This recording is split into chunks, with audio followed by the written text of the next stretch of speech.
Alright, magandang araw mga ka-tracker. Meron po kami dito ang winawashing na unit. Ito po ay Isuzu Forward 6HE1-1 ang makina. Mechanical engine po ito, 6 cylinder.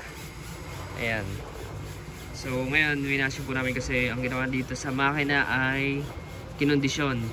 May mga langis na natapon, kaya washing muna. And then yung langis nito maganda pa. Tapos yung sa radiator nito yung laman, nakakulant to. Lagyan namin ng coolant. Ito pa yung unit to. May plaka na nakarehistro. Isuzu Forward, narrow cab, old model. Ayan, single headlight po ito. Singkit na tinatawag. Yung gross weight capacity nito 8,500. Net capacity naman na 4,250. Ito, ayan, coolant po yan, no. Kita nyo naman. So bagong coolant yan. Tapos yung transmission nito binaba namin, pinalitan namin ng clutch disc.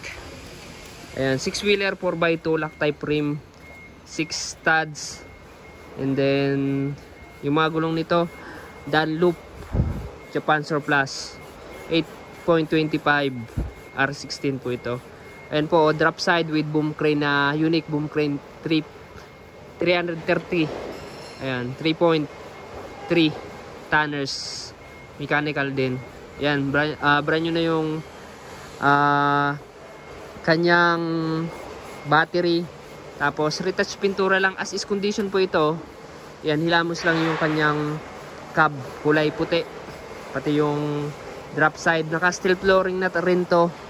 Ayan, ang haba ng drop side ay 19 feet lang to. Tapos chassis maganda. Meron ding running guard. Preserbang gulong chassis. Ayan, maganda po yan kahit old model na. Yung kahoy nito, soleras. Pati yung soleras nito kahoy, pati yung BB chassis. Ito yung likod naman. Ayan. As is condition lang. Kinuha dito sa loob ng planta. May plaka na rin yan. Tapos, meron na rin laman na diesel para mai-pull out ng aming client. Ayan, as is condition. Ito yung loob. Dinetailing rin namin to.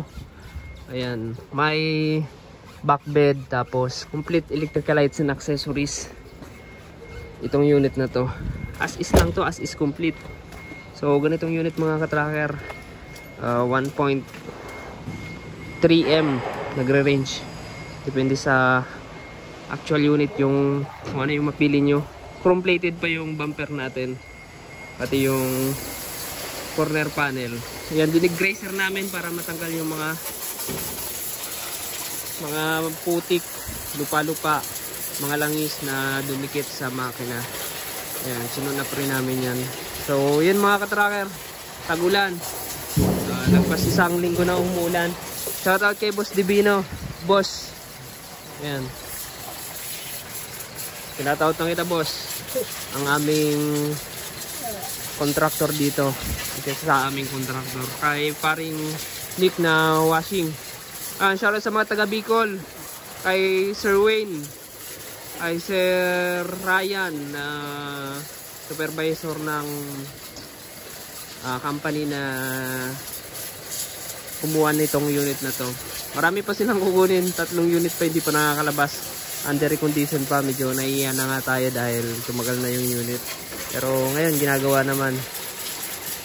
Ayan, madami lang talaga gagawin kasi yung mga unit ay talagang stock unit, old model, saka madaming gagawin, maraming kailangan ayusin. Dapat nasa roadworthy standard pa rin kahit as is condition. Maganda yung condition sa umaandar at talagang maitatakbo pa uwi ng Bicol. Ayan, dadalhin pa ito ng Bicol, nandiyan yung mga kukuha. Ayan, sa Legazpi Albay ito dadalhin.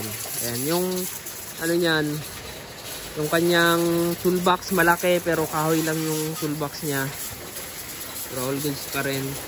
6-speed manual transmission din yan yung unit na yan mga ka-tracker. Pag ganitong unit, tama-tama ta sa mga isolated area. Ayan, so the washing silic para solid, you know, ganda. Pinapinturahan namin, retouch pintura para presentable naman para pag nilabas. At hindi naman pangit tingnan, diba? Kahit as is condition lang. So kung gusto niyo mga ka-tracker, dito lang po kami sa Barangay Mambugnos, Bacoor, Cavite. Calipil Marketing Corporation. Ayan. Contact lang po tayo sa ating FB page, Tracker Moto PH. Ayan, paki-follow and like. Then sa mga hindi pa nakaka-subscribe sa ating YouTube channel, kindly subscribe our YouTube channel. Nasa 40k na tayo, magpo 40k subscribers na tayo doon. So yan mga ka-tracker. Ayan, meron kami 4-wheelers to 12-wheelers na mga unit. Japan Surplus po yung mga unit namin. May CBU unit, may CKD. Ayan. So, punta lamang po kayo dito sa aming yard. Bukas po kami ng Monday to Saturday, 8 AM to 5 PM. And dala po kayo ng sarili nyong mekaniko, yung pinakamagaling na mekaniko nyo para ayan, tumingin ng makina, ng unit para garantisado at quality yung mapili nyo, sariwa. So yan mga ka-tracker, dito naman merong warranty kapag recondition. Ayan. Sa presyo naman, depende po sa actual unit talaga na mapipili nyo. Depende sa specs kasi iba-iba yung specs ng truck, iba-iba rin yung presyo ni boss. Ayan. Sa mga ipapa-additional nyo, ipapadagdag nyo sa unit. So dito yung mga available namin as is condition, saka lang po namin nire-recon kapag napili na ng client. Ayan, sa mga may mga tanong po dyan, pwede po kayo mag-inquire sa ating FB page. Pwede rin kayo mag-comment sa baba. Maraming salamat. Kung nagustuhan nyo, paki-like, share. God bless. Bye-bye.